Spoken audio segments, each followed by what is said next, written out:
Bismillahirrahmanirrahim. Assalamualaikum warahmatullahi wabarakatuh. Apa kabar semuanya?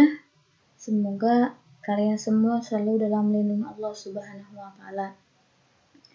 Kembali lagi dengan Ustaz Amel di mata pelajaran Bahasa Indonesia kelas 9. Sebelum kita memulai materi, mari kita berdoa dengan membaca isti'adzah wa basmalah. A'udzu billahi minasyaitonir rajim. Bismillahirrahmanirrahim. Di pekan ini kita masih berada di bab 3, yaitu materi menulis cerpen. Oke, mari kita lanjutkan materi tentang menulis cerpen ini. Oke. Cerpen itu sendiri mengangkat persoalan kehidupan manusia secara khusus. Tema cerpen berasal dari persoalan keseharian hingga renungan filosofis yang dipotret dari kehidupan nyata. Tokoh dan latar bisa saja direkayasa demi kepentingan keindahan cerita, sekaligus membedakannya dengan teks cerita pengalaman nyata. Maksudnya adalah, selain cerpen ini ditulis hasil dari imajinasi penulis itu sendiri, cerpen juga dapat diambil kisahnya dari kehidupan nyata seseorang. Akan tetapi biasanya meski diambil dari kehidupan atau kisahnya seseorang, biasanya ada penambahan cerita, tokoh, dan latar dalam ceritanya. Tujuannya adalah agar si cerpen ini lebih menarik lagi untuk dibaca. Makanya ada rekayasa-rekayasa tertentu demi menumbuhkan ketertarikan cerita tersebut. Oke, selanjutnya kita akan belajar tentang kaidah kebahasaan teks cerpen. Yang pertama adalah sudut pandang pencerita. Sudut pandang pencerita itu ada 3, sudut pandang orang pertama, kedua, dan ketiga. Akan tetapi biasanya sudut pandang ini ditulis, kebanyakan penulis itu menggunakan sudut pandang orang pertama atau ketiga. Seperti itu. Sudut orang pertama ditandai dengan aku atau saya, sedangkan sudut pandang orang ketiga ditandai dengan dia, ia, atau penyebutan nama orang. Kedua, waktu kini dan lampau. Di sini merupakan latar waktu ya yang digunakan ketika menulis cerpen. Bisa menggunakan waktu sekarang ataupun menggunakan waktu yang sudah lalu. Yang ketiga adalah kata benda khusus. Kata benda khusus ini ditulis ketika kita menyampaikan sebuah khas atau sebuah kata khas. Lebih rinci lagi, contoh. Di sini ada kata pohon dan beringin. Nah, kita diwajibkan lebih menggunakan kata beringin dibanding pohon. Jadi lebih rinci lagi seperti itu. Atau lebih spesifik lagi seperti itu. Yang keempat adalah uraian deskriptif. Uraian deskriptif itu menggambarkan pengalaman, latar, dan karakter. Selanjutnya, penggunaan majas, simile, metafora, personifikasi, dan hiperbola. Yang keenam adalah penggunaan pertanyaan retoris sebagai teknik melibatkan pembaca. Contohnya, pernahkah tinggal di rumah apung di sungai? Jadi, ketika kita menulis sebuah naskah, disisipkan pertanyaan yang melibatkan pembaca. Seperti itu. Oke, sudah akan membahas lebih dalam ya tentang poin yang keempat, yaitu uraian deskriptif. Maksudnya apa sih uraian deskriptif? Lalu bagaimana sih cara membuat uraian deskriptif? Nah, rahasianya ketika menulis uraian deskriptif adalah melibatkan panca indera. Jadi kita menuliskan penggambaran dengan menjelaskan hal-hal yang berkaitan dengan panca indera yang kita punya. Nah, contohnya yang pertama, kita tentukan adegan yang ingin dilakukan oleh tokoh dalam cerita. Nah, ini dalam indera penglihatan. Contohnya, apa sih yang si tokoh lihat itu apa aja? Nah, kemudian kita deskripsikan secara rinci seperti itu. Yang kedua, indera pendengaran. Apa sih yang si tokoh ini dengar? Yang ketiga, indera penciuman. Aroma apa yang tercium? Aroma wangi kah atau bau kah? Indera peraba. Apakah benda yang disentuh oleh si tokoh teks tersebut terasa kasar, halus, dingin, atau panas? Indera yang lain, apakah ruangannya terasa sumpek atau luas? Nah, di sini kita harus melibatkan emosi ya. Maksudnya apa? Emosi itu perasaan yang timbul pada tokoh pada saat itu. Jadi apakah senangkah, bingungkah, dan lain sebagainya. Nah, ketika kalian sudah menentukan hal-hal adegan yang dilakukan oleh si tokoh, barulah si cerita ini kalian deskripsikan, kalian tuangkan dalam sebuah bentuk cerita. Jadi ini membantu kalian dalam menguraikan deskriptif keadaan saat itu. Akan tetapi tidak semua panca indera ini bisa dimasukkan ke dalam naskah ya, ke dalam teks. Tergantung apa yang akan kalian tulis aja yang bisa kalian cantumkan. Jadi tidak semuanya wajib ada, tergantung keadaan situasi kondisi yang ada pada saat itu. Jadi tergantung si penulis dari apa. Jika teks kalian semakin kesini semakin spesifik, maka akan semakin bagus deskripsi dan makin menarik lagi cerita yang kamu buat. Nah, contoh dalam teks ya, yang sudah melibatkan panca indera. Nah, contohnya si adegannya lagi di sebuah kafe ya. Siapa sih yang ada di sebuah kafe itu? Si detektif. Nah, contohnya detektif di sebuah kafe. Adegannya seorang detektif sedang menunggu kedatangan seorang informan. Ya, kira-kira panca indera apa yang dilibatkan di sini ya? Kemudian lokasi di dalam kafe, penglihatan, dinding kafe berwarna kuning dan pengunjungnya banyak. Penciuman, aroma kopi dan donat tercium. Pendengaran, lagu rock terdengar. Peraba, udara terasa sejuk karena pendingin udara. Emosi, karakternya pada saat itu si tokohnya merasa was-was. Setelah informasi tentang adegan, panca indera dan emosi terkumpul, kita bisa memulai menuliskan adegan dengan deskripsi yang akan kita masukkan ke dalam naskah itu. Nah, ini nih dia hasilnya. Contohnya ya, ketika kita sudah melibatkan semuanya, kita deskripsikan. Nah, ini adalah contohnya. Aku melirik arlojiku pukul 1:30. Artinya 30 menit telah berlalu. Ini mungkin salahku karena aku datang terlalu cepat ke kafe ini. Tapi aku memang tidak ingin terlambat, apalagi sampai kehilangan informan ini. Jarang-jarang Kang Junaid mau bertemu. Dia adalah informan yang paling terpercaya di Bandung dan aku harus mengeluarkan banyak uang agar ia mau bertemu dan sedikit berani. Nah, seperti itu ya contohnya. Oke, nah ini ya, bisa kalian baca sendiri. Ini contoh deskripsinya sangat panjang. Nah, ini contoh dalam teks yang sudah tadi di list ya dalam bentuk deskripsi panca indera itu. Oke, selanjutnya adalah majas.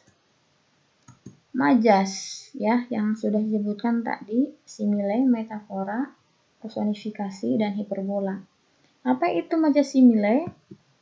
Simile adalah gaya bahasa yang membandingkan dua hal yang secara hakiki berbeda, tetapi dianggap mengandung segi yang sama, dinyatakan secara eksplisit dengan kata apa? Kata penghubung ya, yaitu kata penghubung seperti bagai, bagaikan, bak, laksana. Contoh, sikap dan pikiranmu selalu berubah-ubah bagaikan air di daun talas. Mana dua hal yang berbedanya, yaitu sikap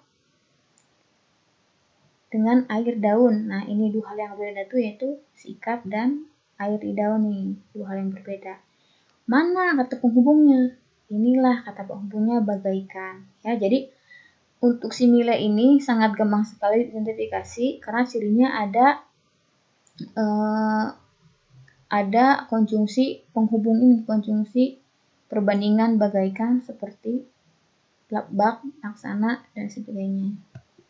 Yang kedua, kecantikanmu laksana bunga tulip yang mekar. Mana dua hal yang berbedanya? Yaitu kecantikan dan bunga tulip. Kata penghubungnya adalah kata-kata laksana.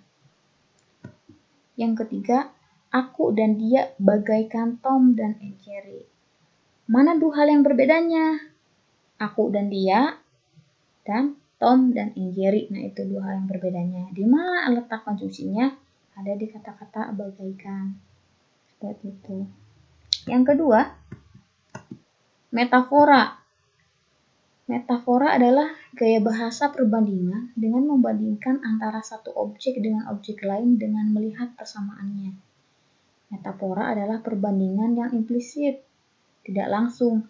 Nah, ini biasanya metafora itu hampir sama seperti simile, akan tetapi kalau simile itu secara langsung, kalau metafora tidak langsung. Ya, jadi ini metafora lebih tersirat sehingga kita perlu lagi mencari arti dari kalimat di majas metafora ini. Contoh, tikus-tikus itu tak kenal lelah menggerogoti nafkah rakyatnya. Nah, di sini tikus itu maksudnya apa sih? Nah, jadi kita tuh harus mencari tahu dulu maksud tikus-tikus itu apa gitu, ya. Arti dari tikus-tikus itu maksudnya orang-orang yang melakukan tindakan korupsi. Nah, seperti itu. Jadi bukan arti sebenarnya tikus-tikus ini ya, akan tetapi orang yang korupsi. Maka kita perlu lagi menerjemahkan kata ini. Jadi di metafor ini menggunakan bahasa-bahasa kias ketika ketika membuat sebuah contohnya itu ya. Jadi ada kata-kata kiasnya. Yang kedua, pikiran adalah lautan. Nah, pikiran adalah lautan ini menyamakan ya antara pikiran dan lautan yang begitu luas. Nah, itu maksudnya seperti itu ya. Jadi di sini ada kata-kata persamaan ya. Jadi menyamakan antara pikiran manusia dengan lautan, yaitu sama-sama begitu luas. Yang ketiga, aku dan dia adalah Tom and Jerry. Nah, tadi di simile ada kata-kata ini juga ya, cuman perbedaannya di sini tidak ada kata penghubung laksana seperti kita ya. Jadi di sini menggunakan kata-kata adalah. Jadi bedanya itu ya. Nah, bisa ya dibedakan antara metafora dan simile. Jadi jelas sekali kalau simile ada kata penghubungnya, kalau metafora tidak ada kata penghubung. Selanjutnya, personifikasi. Personifikasi adalah majas yang menggambarkan benda mati seolah-olah memiliki sifat seperti manusia. Nah, jadi di sini ada kata-kata person ya. Kalau dalam bahasa Inggris person ya, artinya manusia. Maka di personifikasi ini menggambarkan benda mati ya yang tidak punya nyawa, tapi seolah-olah sifatnya seperti manusia. Contoh, matahari pagi muncul menyapa orang yang tengah menyamai sawah. Mana benda matinya? Ya, di sini benda mati atau benda selain manusia gitu. Sini matahari. Di mana sifat seperti manusia? Nah, di sini menyapa. Apa sih maksud dari matahari pagi muncul menyapa? Maksudnya ini matahari itu mulai muncul ya, dan mulai ada ya di langit gitu maksudnya. Masih matahari itu sudah muncul, sudah berada di atas, sehingga orang-orang sudah mulai ke sawah karena sudah siang seperti itu, sudah ada matahari yang datang gitu maksudnya. Yang kedua, teriakan petir seakan-akan menghancurkan dunia. Di mana benda matinya? Di sini ya, benda mati atau benda selain manusia, teriakan petir. Nah ini ya, benda mati atau benda atau hal yang selain manusia. Di mana sifat manusianya? Di sini, menghancurkan. Ya, maksudnya saking besarnya si petir ya, sehingga dunia itu seakan-akan hancur. Nah itu maksudnya. Yang ketiga, terlihat awan mulai murung, bertanda hari akan hujan. Nah, di mana benda matinya? Nah, di sini awan. Mana sifatnya? Sifatnya adalah murung. Ya. Maksudnya apa sih?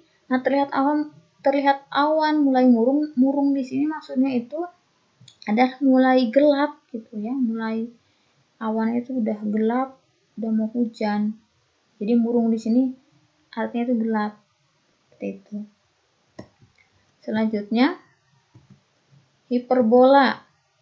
Hiperbola adalah pernyataan yang sengaja dibuat untuk melebih-lebihkan fakta, baik memaksimalkannya atau meminimalkannya, untuk menarik perhatian dan mendapatkan kekuatan ekspresif yang lebih besar. Jadi hiperbola itu kalau zaman sekarang itu bisa disebut alay gitu ya. Jadi hal-hal yang dilebih-lebihkan, hal-hal yang tidak mungkin terjadi, padahal kenyataannya tidak seperti kenyataan gitu. Contoh, saya belum melihat Anda dalam 1.000.000 tahun. Nah ini kan gak mungkin. Jadi maksudnya adalah si saya ini belum pernah melihat si dia gitu, saking lamanya, jadi ditulis dalam 1.000.000 tahun. Nah, jadi sangat lebay banget ini bahasanya, padahal nggak mungkin ya menunggu atau melihat ya, belum pernah melihat sampai 1.000.000 tahun seperti itu. Yang kedua, dia punya otak seukuran planet. Nah, maksudnya apa sih? Maksudnya dia benar-benar pintar, jadi si dia itu benar-benar pintar gitu. Jadi ketika dalam membuat cerpen, orang itu akan lebih menggunakan kata ini ya, kata dia punya otak seukuran planet dibanding kata-kata ini. Dia benar-benar pintar untuk menambah si teks itu lebih menarik. Oke, yang ketiga, aku akan memberimu bulan dan bintang-bintang dan apapun yang kamu inginkan. Di dunia nyata ini nggak mungkin ya, seseorang nggak mungkin memberi bulan atau bintang-bintang, nggak akan kegapai. Tapi maksudnya ini saking apapun yang akan diinginkan seseorang itu akan diberikan gitu ya. Ini saking lebaynya orang untuk menguasai suatu hal, makanya jadinya seperti ini. Nah, seperti itu. Ya. Apa sih tujuan dari adanya majas dalam sebuah naskah atau sebuah teks? Jadi majas ini untuk lebih menarik ya, lebih menarik si teks itu lebih bagus, lebih apa ya istilahnya itu lebih dramatis lagi gitu. Nah itulah majas ya. Jadi sangat penting sekali majas dalam sebuah teks gitu ya. Oke ya, mungkin materinya cukup sampai di sini. Tugas di pertemuan ke-9 ini adalah membuat contoh kalimat majas, simile, metafora, personifikasi, dan hiperbola, masing-masing 2 contoh. Nah, ini membuat kalimatnya seputar kehidupan atau rutinitas kamu di rumah ya. Jadi, kalian menggunakan kalimat itu lingkup rumah aja, selingkup di rumah kalian aja. Seperti itu ya. Ini contohnya nih, rutinitas yang ada di rumah. Ibu adalah malaikat pelindung. Atau baker itu berteriak memanggilku untuk bangun. Nah, itu ya, seperti itu. Jadi, nanti kirim ke link yang sudah share di grup masing-masing. Gitu ya, bisa paham ya? Oke, mungkin dicukupkan untuk pekan ini. Mudah-mudahan apa yang saya sampaikan bisa dipahami dengan baik oleh kalian semua. Mari kita tutup dengan membaca hamdalah bersama-sama. Alhamdulillahirrabbilalamin. Wassalamualaikum warahmatullahi wabarakatuh.